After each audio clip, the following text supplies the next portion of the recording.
ka biya kuɗin test, ka biya kuɗin asibiti, ka biya kuɗin magani, operation ma ba za ka samu tallafi da taimako ba.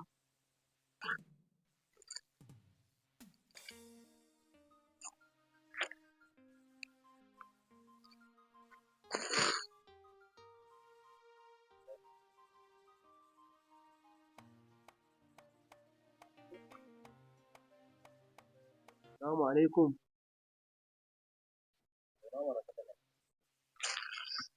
Haba abokina, me zafi haka? Kana zaune ga biredi kai baka ci ba, kai baka ajiye ba, ga ruwa kai baka sha ba, kai baka ajiye ba.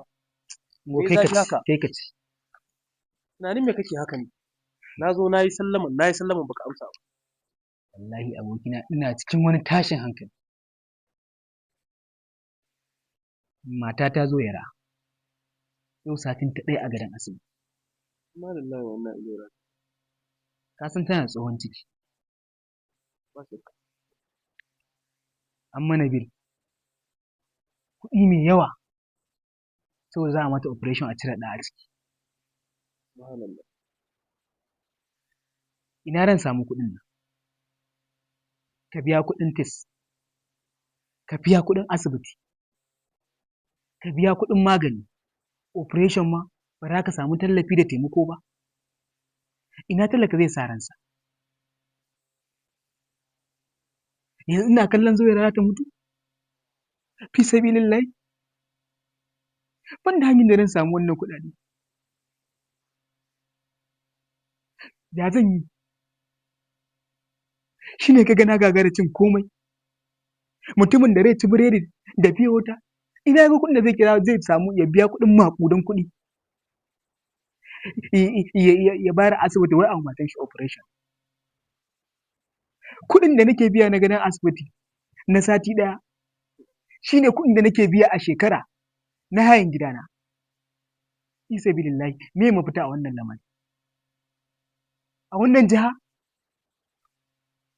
akwai damuwa. Gaskiya ko idan dai har haka ne abokina, wannan abin da yake faruwa a wannan jiha tamu, wannan saƙon gwamna ne, gwamnan jihar Filato. Saboda idan aka ci gaba da zama haka, gaskiya akwai matsala. Gaskiya. Saboda kai baka samu ya wadace ka a gida ba. Gwamnati bata bamu kulawa.